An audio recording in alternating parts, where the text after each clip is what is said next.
ایک آدمی نے اپنی بیوی کو طلاق دی، پھر 12 مہینے کے بعد اس سے دوبارہ نکاح کر لیا۔ طلاق 1 تھی، 2 تھی، 3 تھی۔ اگر 1 تھی، 2 تھی، نکاح کر لیا ٹھیک ہے، 3 تھی تو نکاح ہو ہی نہیں سکتا۔ مصیبت یہ ہے کہ حالانکہ ایک صحیح حدیث ہے، یہ کہتے ہیں نا کہ حضور کے زمانے میں تو 3 1 ہوتی تھی، حالانکہ صحیح حدیث ہے حضور صلی اللہ علیہ وسلم کی کہ ایک آدمی نے آ کے کہا کہ یا رسول اللہ، فلاں شخص نے اپنی بیوی کو ایک وقت میں بیک زبان 3 طلاقیں دی ہیں، فغضب رسول اللہ، حضور غصے میں آ گئے۔ کہا اچھا میں زندہ موجود ہوں پھر بھی تم ایسی حرکتیں کرتے ہو؟ اب اگر 3 طلاقیں نہیں ہوتی تھی، 1 ہی ہوتی تھی، تو غصے میں آنے کا کیا مقصد؟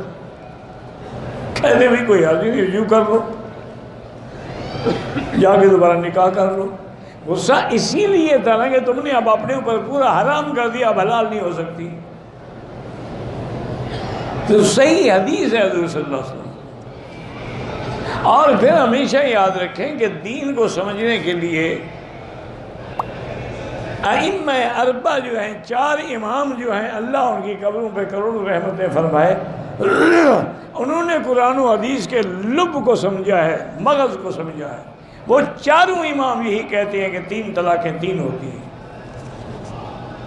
میرے 5 بچے فوت ہو گئے، اس کو 18 کی بیماری کہتے ہیں۔ بہرحال اللہ تبارک و تعالی شفا عطا فرمائے۔